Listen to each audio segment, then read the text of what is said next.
जय श्री कृष्ण, राधे राधे। आज मैं आपको बताने वाली हूँ कार्तिक मास महात्म कथा अध्याय 26।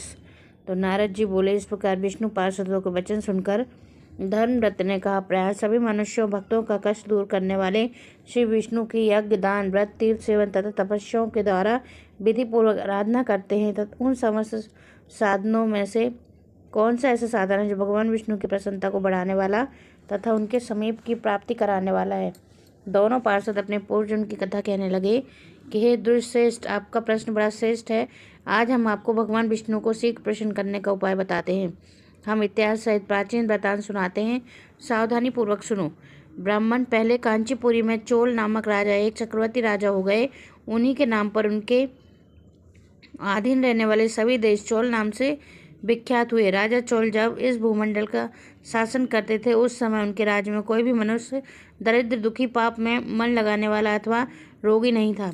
एक समय की बात है, राजा चोल अनंत शयन नामक तीर्थ में गए, जहाँ जगदीशपुर भगवान विष्णु ने योगनंदा का आश्रम लेकर शयन किया था। वहाँ भगवान विष्णु के दिव्य ग्रह की राजा ने विधि पूर्वक पूजा की। दिव्य मणि, मुक्ता, फल तथा स्वर्ण के बने हुए सुंदर पुष्पों से पूजन करके साष्टांग प्रणाम किया।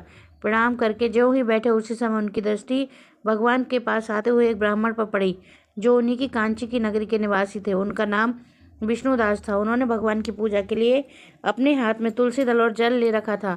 निकट आने पर उन ब्राह्मण ने विष्णु सूत्र का पाठ करते हुए देवाधिदेव भगवान को स्नान कराया और तुलसी की मंजरी तथा पत्तों में उनकी विधिवत पूजा की। राजा चोल ने जो पहले रत्नों से भगवान की पूजा की थी, वह सब तुलसी पूजा से ढक गई। यह देखकर राजा कुपित होकर बोले, विष्णुदास, मैंने मणियों तथा स्वर्ण से भगवान की जो पूजा की थी वह कितनी शोभा पा रही थी, तुमने तुलसी दल चढ़ाकर उसे ढक दिया। बताओ ऐसा क्यों किया? तुमने तो ऐसा जान पड़ता है कि तुम दरिद्र और गंवार हो, भगवान विष्णु की भक्ति बिल्कुल नहीं जानते। राजा की आवाज़ सुनकर दुष्श्रेष्ठ विष्णुदास ने कहा, राजन, आपकी भक्ति का कुछ भी पता नहीं, केवल राजलक्ष्मी के कारण आप घमंड कर रहे हैं। बताइए तो आज से पहले आपने कितने वैष्णव व्रतों का पालन किया है? तब नृपश्रेष्ठ चोल ने हंसते हुए कहा, तुम तो दरिद्र और निर्धन हो, तुम्हारी भगवान विष्णु में भक्ति ही कितनी है। तुमने भगवान विष्णु को संतुष्ट करने वाला कोई भी यज्ञ और दान आदि नहीं किया है और ना ही पहले कभी कोई देव मंदिर ही बनाया है। इतने पर भी तुम्हें अपनी भक्ति का इतना गर्व है। अच्छा, तो ये सभी ब्राह्मण मेरी बात सुन लें।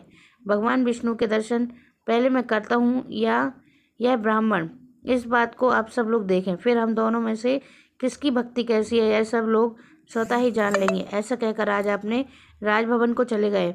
वहाँ उन्होंने ऋषि महर्षि मुद्दल को आचार्य बनाकर वैष्णव यज्ञ प्रारंभ किया। उधर सदैव भगवान विष्णु को प्रसन्न करने वाले शास्त्रोक्त नियमों में तत्पर विष्णुदास भी व्रत का पालन करते हुए वहीं भगवान विष्णु के मंदिर में टिक गए।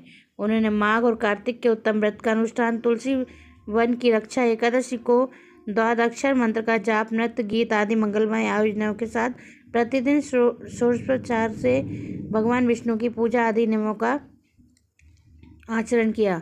वे चलते फिरते और सोते समय भगवान विष्णु का स्मरण किया करते थे। उनकी दृष्टि सर्वत्र सम हो गई थी। वे सब प्राणियों के भीतर एकमात्र भगवान विष्णु को स्थित देखते थे। इस प्रकार राजा चोल और विष्णुदास दोनों ही भगवान लक्ष्मीपति की आराधना में संलग्न थे।